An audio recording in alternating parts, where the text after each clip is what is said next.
Ano na ang balak mo ngayon, Kadamian?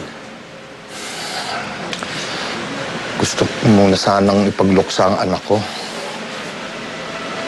Nire-respeto ko po yun.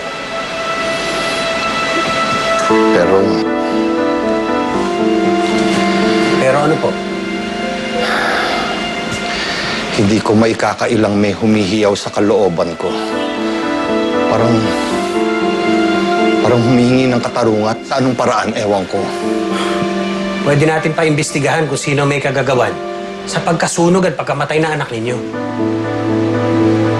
Malakas ang kutob ko sinatrining yon. Paghanda ka na, Kadamian, magtulungan tayo. Pag nalaman natin kung sino may kagagawan nun, parang nakamit mo na rin ang hustisya para sa anak mo. Alam niyo po, marami naghihintay na trabaho para sa karamihan sa inyo rito sa oras na masimula natin ang construction. Paano yan? Lalaki na lilipatan. Oo nga naman, edi kung ganon, hindi kami makakaipon. Teka, alam niyo po, naghahanap kami ng panibagong relocation site na mas malapit-lapit dito. Pero kung meron man kayo mga kamag-anakang malapit ang bahay dito, di makituloy muna kayo sa kanila at mas mahigi siguro ang mangyayari. Ayaw nga namin umalis dito. Baka ba pinagpipilitan mong umalis kami rito? Sir, pasensya na. Baka pwedeng uminahon muna kayo, ha? Hindi nga eh. Tagal-tagal na namin dito. Kami ba papalisin nyo? Kayong umalis!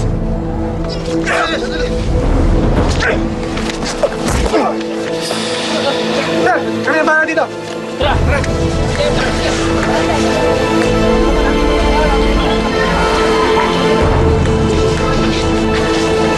Ricardo, salamat. Niligtas mo ako ron, ha? Hindi nga ako nagkamali. Tama ako. Pwede kang pagkatiwalaan. Pwes kung ayaw mo akong makausap, aalis na ako. Diyan ka na.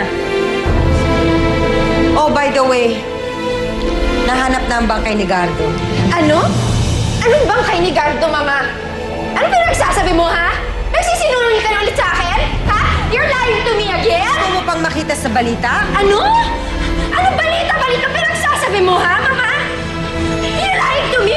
I am not! Gardo's not dead! What are you saying? Patay na si Gardo. Hindi! Makinig ka. Hindi! Makinig ka. Kaya ako sinasabi ang lahat ng ito para matanggap mo. I am helping you. Nabili mo. Mama! Gardo! Gardo! Mama, sinungaling kayo! Gardo! Listen to me. Nurse, tulungan mo kami. Sit down. Sit down. Don't worry. Sandali. Lumayo nga muna kayo. Anak. Hinga ng malalim. Doon mo pa yan sa kabila. Tanga. Andito ako. Hindi kita iiwan. You just have to know the truth. You have to be tough. You have to be tough, anak.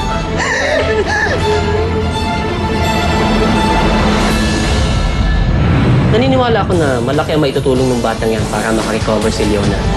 Ayoko nga, ilayo mo yan sa akin. Umalis na kayo dito. I'm so impressed. You're that well connected? No, not really. If I were, then matagal na sana tayo nagkakilala at matagal na sana kitang pinakita. I don't believe in accidents. I mean, nandito ka, nandito ako, wala naman tayong plano, but then, nagkita pa rin tayo. So, what could that mean? Hindi mo ba namimiss si Kuya Gardo? Namimiss din. Kaya yata hindi mo sa akin sinasabi yung mga binabalak mo. Hindi mo ako sinama nung sinundo ka ng driver ng Vincent Lee na yan. Kaya yatang may nangyayari na hindi ko alam. Pamilya tayo, hindi ba? Kung anong meron ako, meron ka.